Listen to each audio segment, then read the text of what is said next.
Did you know you can use your home's equity to purchase a second property? It's a smart strategy for growing your real estate portfolio or achieving a dream like owning a vacation home. Let me explain how it works.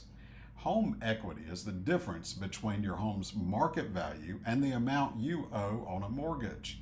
If you've built up significant equity, you may be able to access it through options like a home equity line or home equity line of credit or HELOC or a cash out refi.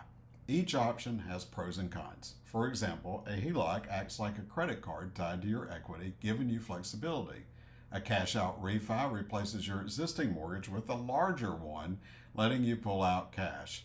The key is to work with a trusted realtor and lender to evaluate your goals and financial situation. Whether you're looking to buy an investment property or a beach retreat, leveraging equity can make it possible. If you're curious about how to get started, I'd love to help you explore your options today. Just give me a call. My number is 919-740-0379. Make it a great week.